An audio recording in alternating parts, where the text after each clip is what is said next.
Hai semua, nama aku Henry dan umurku 16 tahun. 1 tahun lalu, ibuku memaksaku untuk masuk sekolah khusus wanita dan memaksa untuk menjodohkan aku. Dan semuanya jadi bumerang. Pertama, kamu harus tahu kenapa aku bisa masuk sekolah khusus wanita. Sepanjang hidupku, aku tinggal di kota besar. Orang tuaku kadang berantem dan sepertinya mereka nggak akur. Tapi biasanya baikan lagi, jadi aku nggak khawatir. Tapi kali ini beda. Karena kali ini, ayahku ngaku ke ibuku kalau dia gay. Ibu shock banget. Ibu langsung minta cerai dan membuat rencana untuk pergi. Ibu mau pergi sejauh mungkin dari ayah.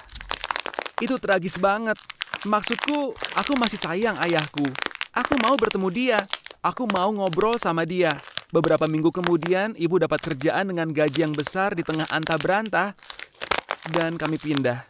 Tapi situasi di rumah baru kami ini nggak lebih baik. Ibuku merasa parno kalau aku nanti berubah jadi gay. Karena ini, dia nggak mau aku ngobrol atau nongkrong sama cowok. Dia merasa aku terlalu dekat sama sahabatku. Jadi ide buruk ini muncul di kepalanya. Di tempat tinggal baru kami tidak ada banyak pilihan sekolah. Aku tahu ada satu yang berada sekitar 100 mil yang pas buat aku, tapi ibuku punya ide yang lain.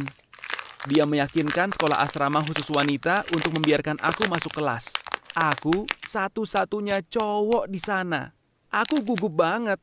Aku bakal jadi satu-satunya remaja cowok dalam radius 60 mil dari tempat ini. Apa cewek-cewek ini bakal ngucilin aku? Di hari pertama kelas, aku merasa semua cewek melihat ke arahku. Mukaku merah padam. Di pelajaran pertama, kita harus memilih partner. Dan hampir semua cewek memilih aku. Beberapa cewek bahkan memperebutkan aku. Untuk pertama kalinya dalam hidupku, aku sangat pede. Di kelas sains, aku pilih cewek cantik bernama Kelsey untuk jadi pasanganku. Tiba-tiba ada yang berantem. Semua cewek pada marah sama Kelsey dan bilang untuk jangan monopoli aku. Setiap kali aku pulang, ibuku semangat banget ngomongin sekolah. Terutama cewek. Dia selalu nanya apa aku suka salah satu dari mereka, apa ada yang menarik buatku. Memang rasanya agak berlebihan, tapi aku bersyukur kita bisa nyambung lagi. Suatu hari, Kelsey mengajakku kencan. Aku agak gugup, karena aku itu nggak biasa dekat sama cewek. Tapi ibuku menenangkanku. Ibu bahkan bilang kalau aku bisa ajak Kelsey ke rumah kita dan ibu bakal pergi ke rumah temannya supaya gak ganggu. Awalnya aku pikir ibu baik banget. Sampai pagi itu aku melihat apa yang ia tinggalkan di kasurku. Itu kondom. Ibuku membelikanku kondom untuk kencan pertama aku. Aku kaget. Tapi di sisi lain, ini impian semua anak remaja untuk punya ibu yang seterbuka ini. Jadi aku jalanin aja.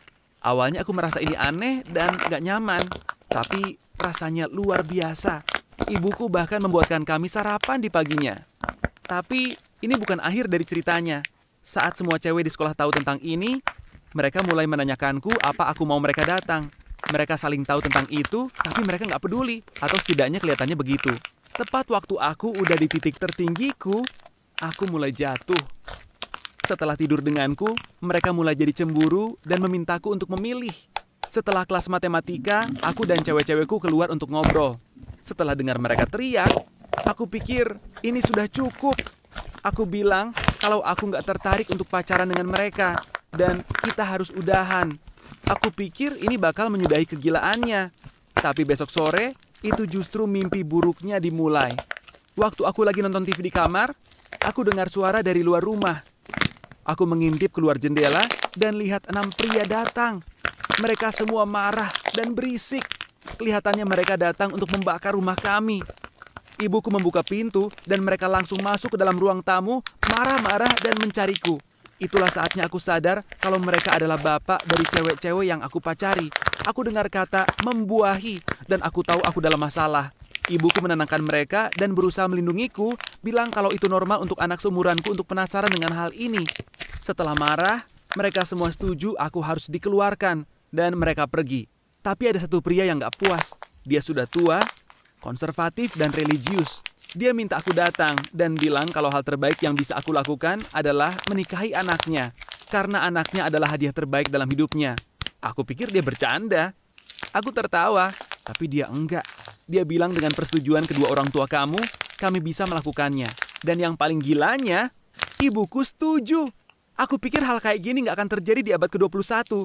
Bapak dia bilang, kalau enggak, dia bakal usir anaknya yang penuh dosa ini. Dan aku nggak akan bisa masuk sekolah manapun. Jadi, aku tunangan dengan Kelsey tanpa persetujuanku. Besok paginya aku bertemu Kelsey di taman kota. Dia juga kesal dengan semua pertunangan ini. Dan aku pikir hanya ada satu orang yang bisa menyelamatkan kami dari hal ini. Bapakku.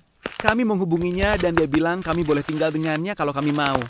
Tapi Kelsey belum di umur legal. Jadi hal paling mudah yang bisa bapakku lakukan untuk menyelamatkan kami adalah kami menikah. Lalu membebaskan diri dari orang tua kami. Jadi kami lakukan itu. Kami membuat perayaan kecil di balai kota. Dan setelah itu kami mengajukan perintah pengadulan untuk emansipasi. Ibuku dan orang tua Kelsey ingin kami untuk tumbuh dan berkeluarga secepatnya. Jadi kami lakukan itu. Kami memilih untuk bertanggung jawab sendiri. Sekarang kami tinggal dengan bapakku jauh dari mereka. Kami masuk sekolah yang sama dan mendukung satu sama lain. Kalau dipikir lagi, aneh juga bahwa 2 tahun lalu aku anak kecil yang bingung dengan perceraian orang tuaku. Dan sekarang aku orang dewasa dan seorang suami. Mungkin Kelsey bukan jodoh dalam hidupku, tapi dia adalah keluarga. Kami saling membantu untuk pergi dari orang-orang yang menyakiti kami dan akan terus membantu sesama untuk tumbuh. Suka cerita tadi? Jangan lupa untuk like, komen, dan subscribe pada channel kami karena ada video baru setiap minggunya.